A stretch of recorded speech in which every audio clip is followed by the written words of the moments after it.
আসসালামু আলাইকুম, hey lovely viewers, welcome back to my channel. আজকের রেসিপিটা হচ্ছে কাঁচা গোল্লা সন্দেশ। আর এটা শুনতে একটু কেমন ডিফারেন্ট মনে হচ্ছে, তাই না? হ্যাঁ, সব কিছুই বলবো। তার আগে বলছি, যদি আমার ভিডিওটি ভালো লাগে অবশ্যই যারা ফেসবুকে দেখছেন আমার পেজটিকে ফলো করে দিবেন, আর যারা ইউটিউবে দেখছেন তারা চ্যানেলটিকে সাবস্ক্রাইব করবেন। তো এই কাঁচা গোল্লার সন্দেশ বানাতে বানাতে অনেক গল্প করব, তার আগে চলুন মূল রেসিপিতে চলে যাই।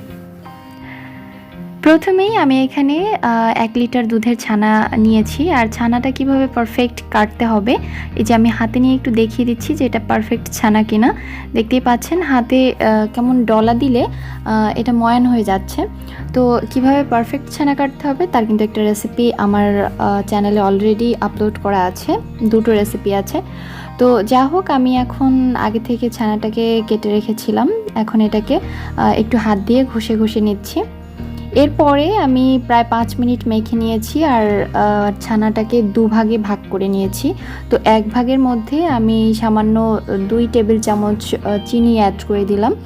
আর চিনি অ্যাড করার পরে আমি চুলাতে একটা হাঁড়ি বসিয়ে দিয়েছি। আর সেই যে 1 ভাগ ছানায় আমি চিনি অ্যাড করে রেখেছিলাম সেটা আমি এখন চুলাতে দিয়ে দিচ্ছি।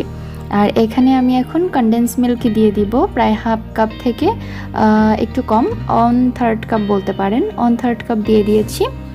এরপরে আমি এটাকে নেড়ে চেড়ে নিচ্ছি।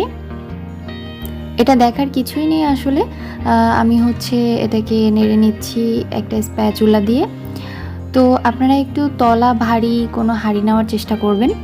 তো যে গল্প করার কথা বলছিলাম, আমি আসলে এই রেসিপিটা করার সময় একদমই প্রিপেয়ার্ড ছিলাম না ভিডিও করার জন্য।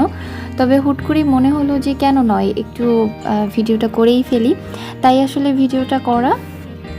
তবে ভিডিওটা সুন্দর হয়নি বলে ভেবেছিলাম যে আপলোড করব না, কিন্তু ভুলবশত একটা ছবি আমি ফেসবুক গ্রুপে, আমার যে yummy food idea Facebook group আছে সেখানে পোস্ট করি। আর সেখানে এক আপু আমাকে খুব বেশি রিকোয়েস্ট করে এই ভিডিওটা আপলোড করার জন্য, তাই আর কি আপলোড করে দিলাম।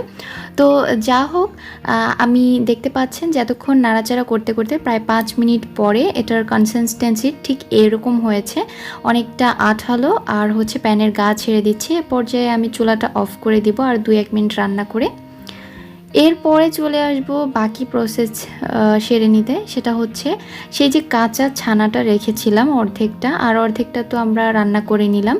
সেটার সাথে আমরা এখন এই রান্না ছানা আর এই কাঁচা ছানা এই দুটোকে অ্যাড করব। হাতে মেখে অ্যাড করতে যাচ্ছিলাম আমি, বাট খুবই গরম ছিল তাই আর পারলাম না।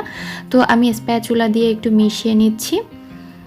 এটাকে কিন্তু আসলে আপনার ট্রেডিশনালি বানানো হয় চিনিকে জাল করে, শিরাকে আঠালো করে, এরপরে তার মধ্যে অর্ধেকটা ছানার অর্ধেকটা কাঁচা রেখে আর অর্ধেকটা ছানা দিয়ে এরপরে ওখানে রান্না করে ওই শিরার মধ্যে তারপরে এই কাঁচা ছানার সাথে মেশাতে হয়।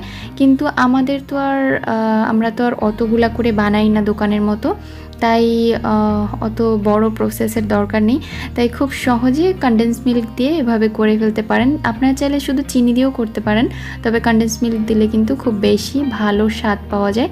তাই অবশ্যই এই কনডেন্স মিল্ক বা ড্যানিশ যে দুধটা আছে এটা অবশ্যই ব্যবহার করার চেষ্টা করবেন। ড্যানিশ বললাম এই কারণে যে সবার চিনতে একটু সুবিধা হবে।